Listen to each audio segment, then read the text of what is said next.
তো তো বন্ধুরা, আমরা যে এই সমস্ত জিনিসগুলো রাখা আছে, এই বাঁশগুলো পচে গেছে, তো এগুলো আমরা সরাচ্ছি। তো সরানোর পরে আমরা দেখে নেব যে সাপটাকে পাওয়া যাচ্ছে কিনা। আর এই এই এই এই এই এই এই সাপটাকে একটু উঁচু করো, না এই যে এইগুলো একটু উঁচু করো। ওই তো বডি দেখা যাচ্ছে, ওই যে বডি দেখা যাচ্ছে। নড়ায় না এই তো বডি। চলো। তো বন্ধুরা দেখতেই পারছো, এই যে এখানে দেখা যাচ্ছে, জাস্ট এখানটায় দেখা যাচ্ছে। তো আমরা দেখি যে সাপটাকে কিভাবে ব্যাগবন্দি করতে পারি। নিচে হয়তো গর্ত নেই, তার জন্য ও বাইরে চলে আসছে। খুবই বড় একটা কক্ষ সাপ।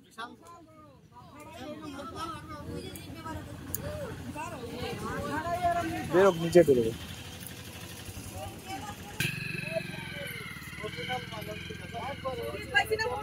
তো বন্ধুরা, এখানে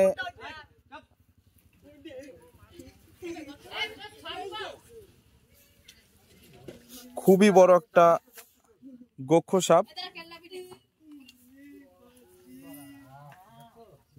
তো এই সাপে যদি আপনাদের কামড় দেয়, তাহলে আপনারা সোজাসুজি হসপিটালে যাবেন। হসপিটাল ছাড়া অন্য কোথাও যাওয়ার চেষ্টা করবেন না, কারণ সময় নষ্ট না করে হসপিটালে যাওয়াই ভালো। দেখতে পাচ্ছ বন্ধুরা, আমরা আজকে একটা গক্ষ সাপকে রেস্কিউ করলাম।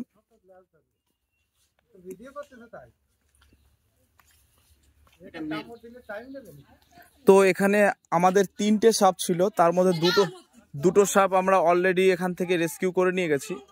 আর এই যে একটা, এনাদের কথা ছিল এই যে 3টে সাপ আছে, 3টে সাপ দেখেছে এরা।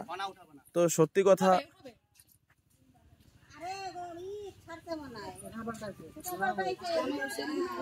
তো দেখতেই পারছো খুবই বড় একটা গক্ষ সাপ। তো আমরা বেশিরভাগ সময় হিন্দিতে ভিডিও করি, আজকে একটু বাংলাতে করলাম।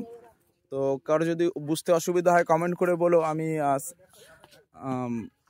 হিন্দিতে ইয়ে করে দেবো, সাবটাইটেলগুলো হিন্দিতে দিয়ে দেবো।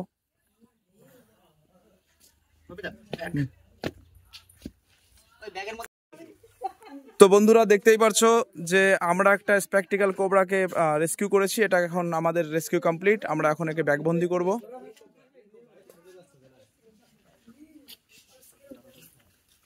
চেপে ধরো, ওখানে চাপো।